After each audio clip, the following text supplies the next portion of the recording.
Podcasting from the Chicagoland area, this is Game On with Jackson Stuart, where we discuss men's lifestyle, focusing on sex, fitness, relationships, business, and more. We'll be interviewing the best of the best, the hot shots, and the rising stars in the worlds of modeling, fitness, cooking, and more. Influencers who are discussing keeping it sexy while at the top of their game. I'm your host, Jackson Stuart. Welcome to the show. Welcome to the game.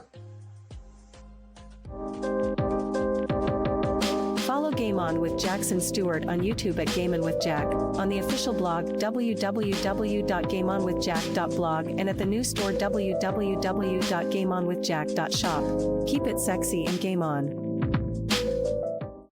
What if you could be a better player for the cost of one more cup of coffee a month? Get access to a growing library of lit erotica, behind-the-scenes action, and player's guides with tips on drinking, cooking, fitness, dating, sex, and life after dark. Low tier rate while offer lasts. Patreon.com, Game On with Jack. Keep it sexy and game on.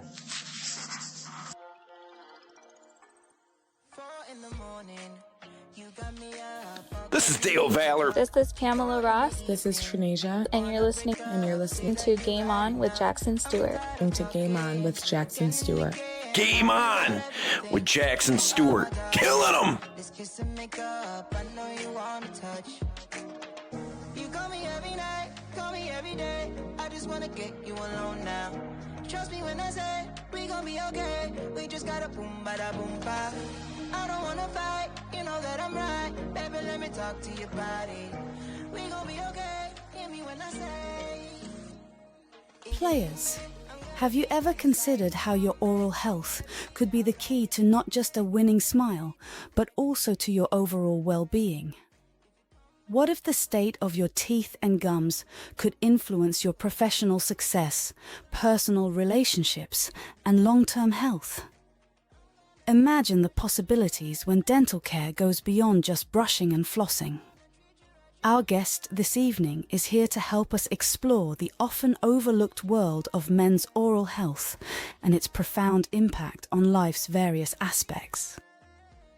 Dr. Buscemi is passionate about biomimetic, biological, and airway dentistry and their immense benefits that it provides to his patients' long-term health and well-being.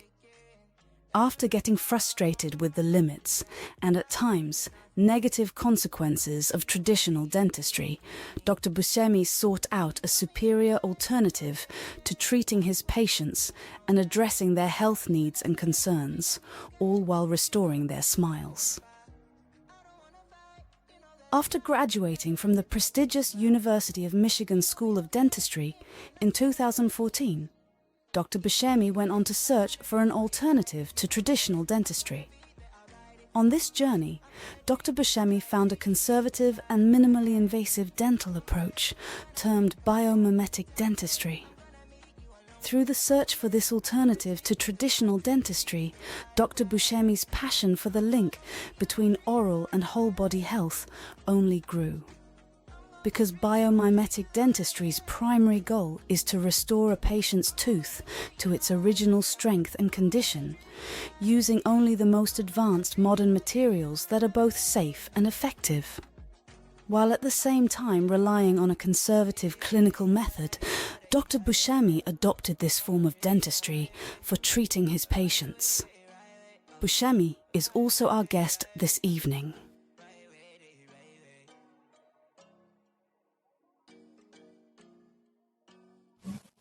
All right, guys, you've heard the introduction and bio. Now join me in welcoming to Game On the enlightening, the bold, and the orally healthy Dr. Vincent Buscemi. Doc, how you doing?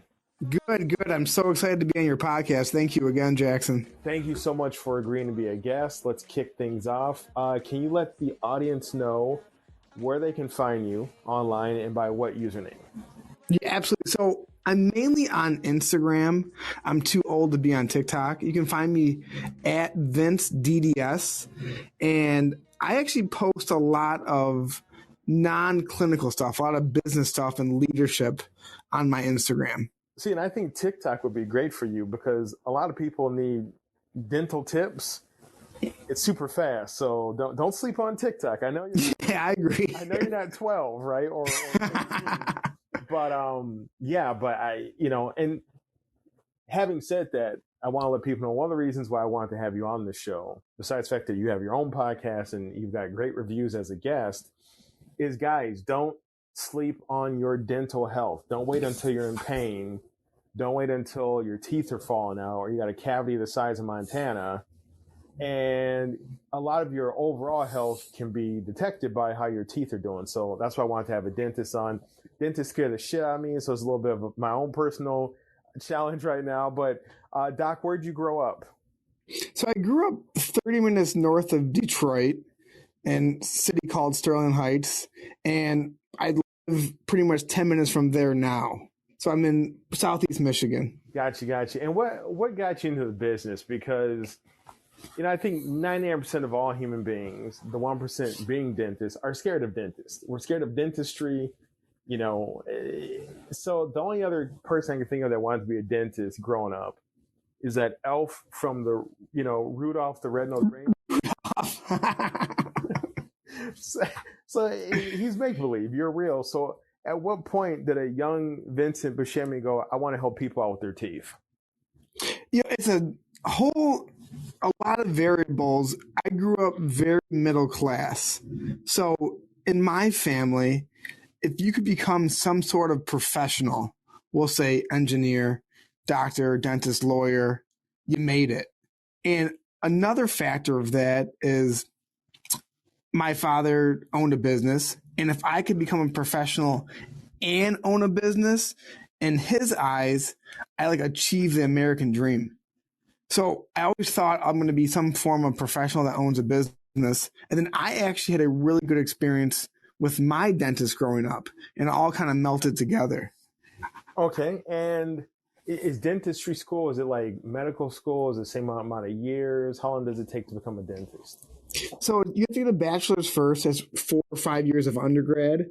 And then dental school is 4 years after undergrad. So it takes anywhere from 8 to 9 years to become a dentist after high school. And as a speaker, as a podcaster, as a dentist, who are some of the people, whether it be personal or, people you follow or read, who influences you? Ooh, good question. Right now, honestly, I just finished the book Atlas Shrugged. I don't know if you're familiar with the author Ayn Rand. Yeah, Ayn Rand. Yeah. So I just finished her book, and I'm not an atheist, but her book is about, she's an atheist, but I finished that, and now I'm reading the Bible, and I'm trying to look for mentors in books that have lasted the test of time. Her book's 100 years old. The Bible is who knows how old the Old Testament is. But I'm looking for even Homer's Odyssey. My kids are reading that in school. So I'm trying to look for works of art or literature that have lasted a long time and learn from them. Yeah, that's impressive, because I think you're the first guest. Well, I shouldn't say the first, but very few guests will cite influences that are 100 years plus. I think I've had a couple say the Bible, but most are thinking, Napoleon Hill or Tony Robbins, people who are still within our century, I guess. So that's kind of an interesting collection you've got there. And what is biological dentistry and what's biomimetic dentistry? Sure. And they're on 2 totally different spectrums, but I'll walk you through the whole deal. Basically, biological dentistry puts the mouth back in the body. And I'm not speaking negatively of traditional dentists, because I used to be one, but traditional dentistry basically removes the teeth from the mouth, metaphorically, not literally, and only treats teeth, doesn't treat the whole body. So when I'm working on the patient's mouth, I'm also thinking other chronic illnesses, systemic illnesses. How does this increase their overall health? And then biomimetic dentistry is more specific towards the tooth. And the whole goal is to rebuild your tooth the way it was formed naturally in your mouth. Because traditional dentistry, like when you put a crown or a cap on a tooth, it kind of mutilates the tooth, and the tooth ends up being weaker than when it was when you started. But if you can rebuild the tooth biomimetically, you can almost get it as strong as it was before it had the defect or cavity on it. Now, I think it's okay to say most people fear going to the dentist, and they only go until it's too late. And not too late, like all their teeth are falling out, but they're in pain, they're hurting. It's like the last resort. Why is that? And do you have any unconventional reasons why people, or how people can get over it? Jax, I think it's the human condition. I mean, how many people have credit card debt? How many people eat crappy food today and get diabetes tomorrow? Or how many people cheat on their spouses today for temporary comfort, for long-term pain later? I just think humans have a hard time thinking farther into the future, and they think more right now. So if you have a little cavity and it's not causing a lot of pain, you are more willing to spend your money and time doing other things than focus on what may be a big problem later. Mm. And how do people, can you give listeners 3 ways to get over that? Besides just like, damn it, just go. But like 3 reasons how they can maybe ensure that their dentist visit is more pleasant than what they expect. And you're spot on when you first started the question. Go to the dentist before you're in pain. Yeah. Like, go to the physician before you're in pain. Because especially with dentistry, once you're in pain, the problem has already progressed. Like, you may be looking at root canal or a dental extraction. But if you go on a every 6-month maintenance phase, you won't be there in pain, and you won't have terrible experiences while you're there. When you say root canal, I literally I like pulled into myself like a turtle. I was like, jumped out of the chair. And we were just talking before the show. Like, I personally made a decision. Like, shit, Jackson, go to the damn dentist before you have to go. Go before you have to go. And I went, and they're like, yeah, you haven't had deep cleaning in a while, and so it was 2 visits of. I swear to God, the hygienist, she was looking for gold in my teeth that she got up in there. I'm like, if you see something gray, that's my brain. You're digging so high. Yeah. But I'm glad I did it. And it was my own fault. I mean, a fault, I hate to use such a negative word, but I hadn't gone. Tartar had built up. She needed to do some stuff. And so I just took it. But now I'll be better about going. And to me, it's a lot like a checkup, right? Like, don't wait until you have a lump or you're bleeding or something. Go get a regular checkup.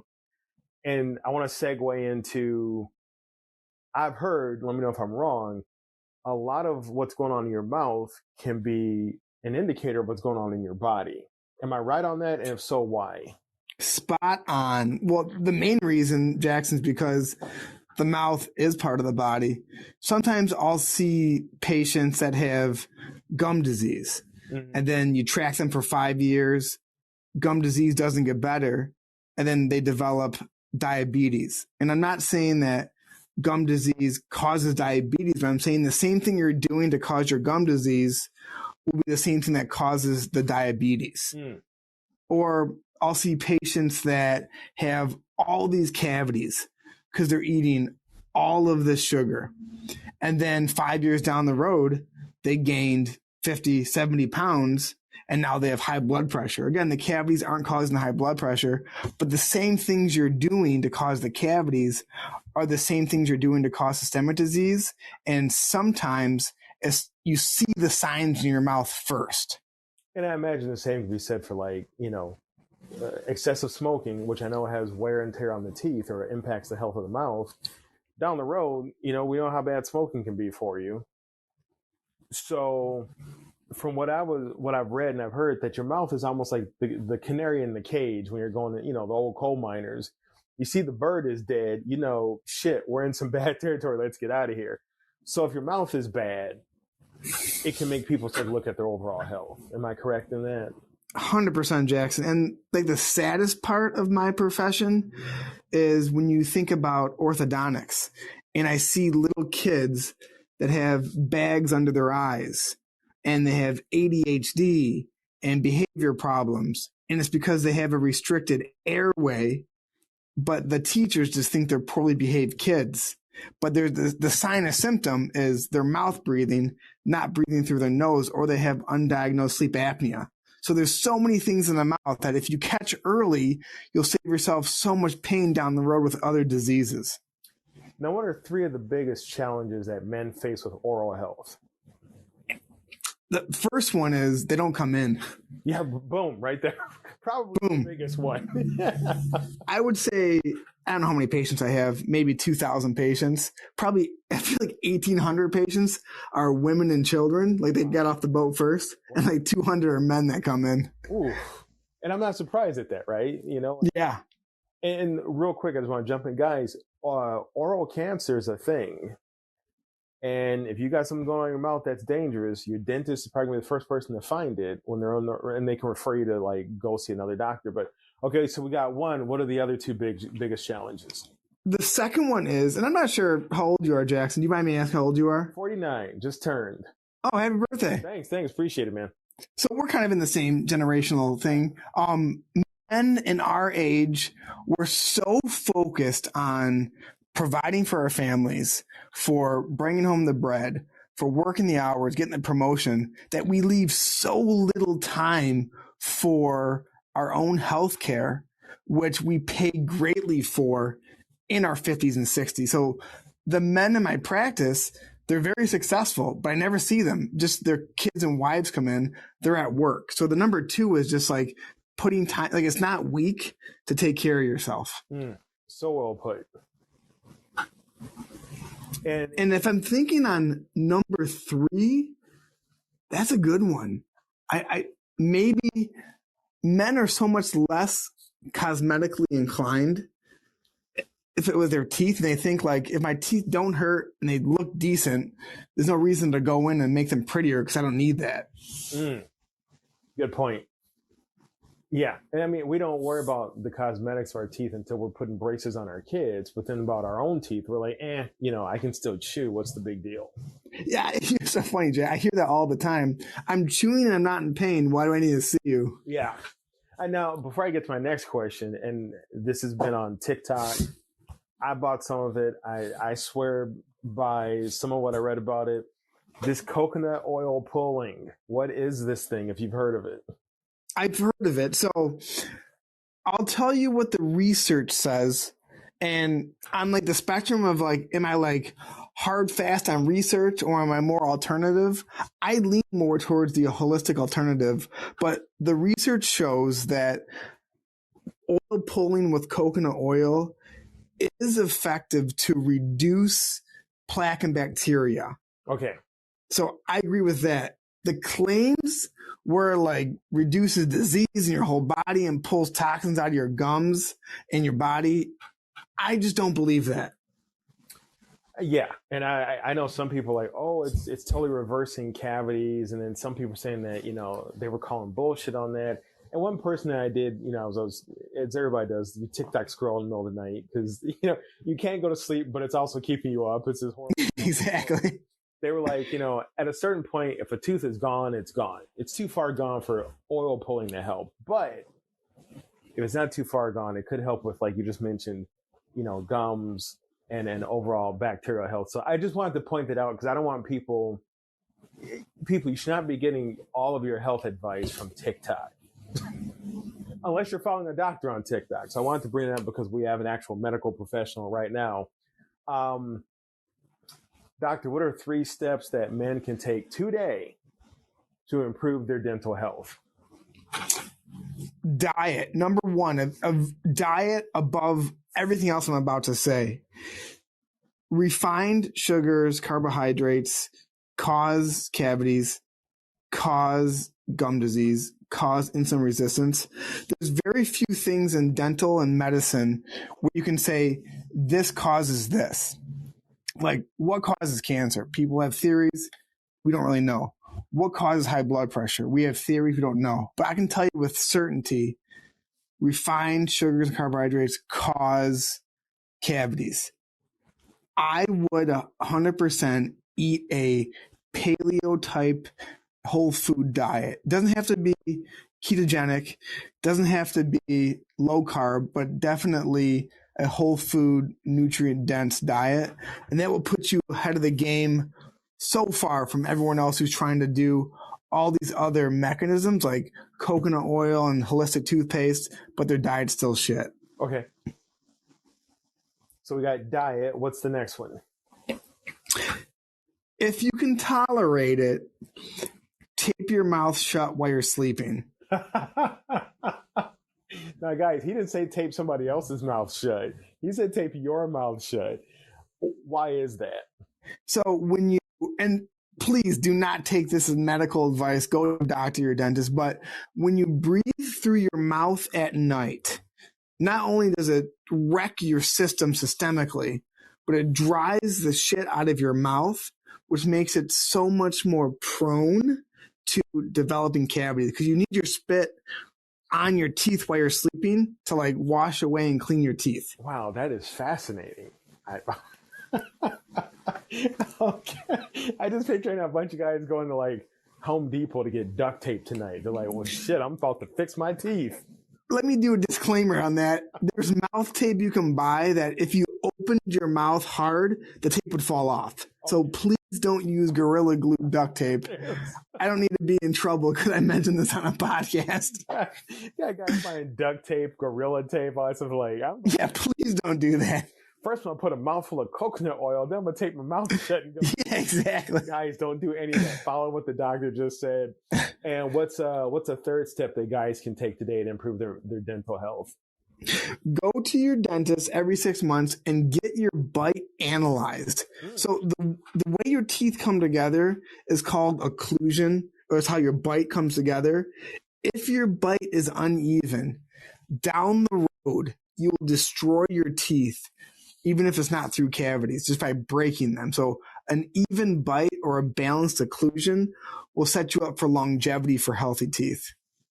You know, one thing I want to add on there, as a patient who's just recently found a new dentist and everything, guys, don't be afraid to, go. First of all, don't be afraid to make the appointment. Don't be afraid to actually follow through and go.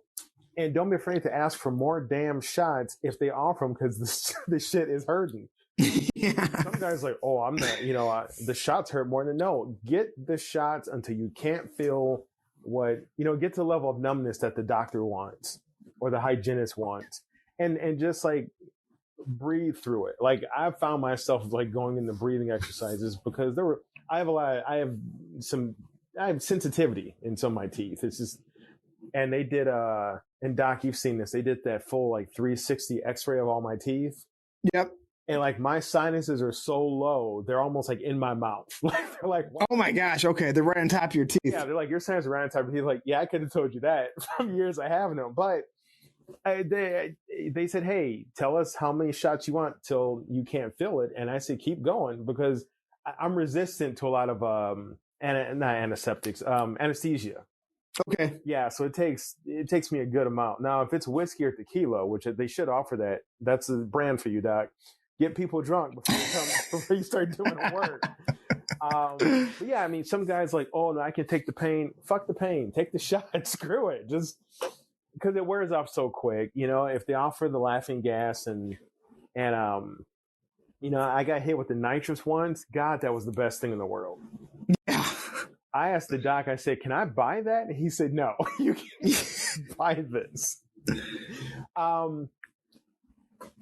What you do touch on something else in your wide arsenal of health tips. Why the additional focus of mental health for healthcare workers? I found that interesting. It's like you have a two-pronged library of information, one obviously being dentistry, but why this focus of mental health for healthcare workers?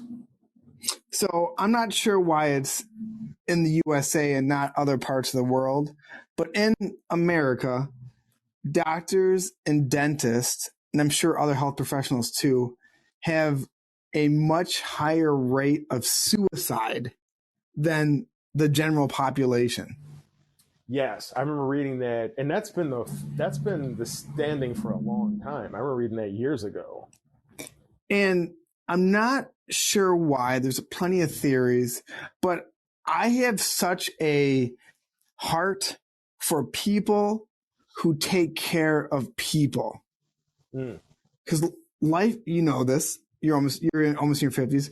Life is hard. Yep. There's going to be some time in your life where it's going to cut you at the knees or something terrible is going to happen to you. But if you're still going out there trying to improve the lives of other people, I want to be the person that supports you so you can help others. So that's just more like a side passion for me. A lot of dentists reach out to me because I'm a dentist, but that's just something that's so important to me. You know, and it's one of the tenets of the show is the show and myself. We're pro mental health, and I think sadly I believe that we're about 100 years as a species away from talking about mental health the same way we talk about things like heart health or cancer or whatever, because there's still that stigma, and you know this. You've crunched the numbers and done the research. But I mean, I think we are too quick to believe that the people who are helping people are okay. Like, oh, my doctor can't have mental health problems because, you know, they took the tumor on me, or they drive a big car. No, everybody, I don't care what your job is, you can have mental health issues. And I think when you deal with people in pain all day, that you can't help but just absorb some of that. So, you know, definitely people talk to somebody. You know, most jobs have some type of employee assistance program. I think it's 899, I think, is the suicide prevention hotline. I thought it was 811, but double check. Maybe 811 for like digging for gas. I forgot which one it is. I don't want people to get the wrong number. But just like, don't suffer in silence. You mean so much to people that at the moment you're just cut off from that awareness because you're in pain. But my next question, and this is one of my favorites to ask a guest, in keeping with the theme of sexiness, Vincent Buscemi, what is the sexiest thing about you? You know, when you sent me the pre-podcast email and I read that, I was like, I've never been asked that question.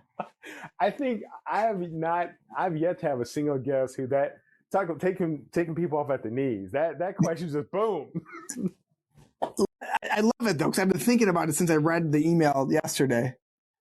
So if you would have asked me 5 years ago, what is sexy about me, I would have said to you, Jackson, nobody can work harder than me.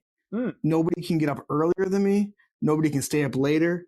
Nobody can miss more meals. Nobody can miss more social events. Nobody can fast. But I don't think that anymore because I have 4 kids. Yeah. So right now my answer would be nobody is involved as a father and husband as I am. And I don't say that derogatory towards other men, but I'm saying my sole focus right now is to be the leader of my family. And to me, that's my most prideful characteristic. And in your opinion, what makes other people sexy? Men? Other men? Other people. Because, you know, I've talked to people who are heterosexual, homosexual, just other men, people in general, however you want to take the question. I say go back to what we talked about a couple minutes ago. Anyone willing to help other people. Because, like I said, life's going to get you eventually. And if you're out here just trying to make the world a little bit better, that makes you a really good person. You know what? One of the things I really love about that question, about what makes you sexy, besides the fact it's entertaining as all hell, is that a lot of people see guests like yourself and they get this totally warped perception of what your life is like. And I've had guests who are models and you know, we've had sex workers and actresses and actors, whatever. And you think that people whose career are their looks think about themselves as being sexy. Not a single one views themselves in that way. And it's only until that question gets asked, and rarely do any of them say their physical appearance. They say things like confidence, their dedication to their family, etc. So I like that question because it humanizes you guys, who people see you as a guest or with your podcast or a doctor, and they think you're somehow this robot. And I really do enjoy asking that. So with that being said, time for the quick game, where we like to give our guests a chance to run through some entertaining questions. Vincent, are you ready? As ready as I'll ever be, Jackson. I love it. All right, last gift you bought someone. Ooh, I bought my wife for Christmas these pots and pans from Gordon Ramsay, Hexclad. Nice. Shit, I might marry you for that. I love it. How would you describe yourself in just one word? Loving. Grilled cheese sandwich or grilled cheese and ham sandwich? Oh, for sure, grilled cheese and ham. Your top 3 books. The Bible, Atlas Shrugged, Fountainhead. Android or iPhone?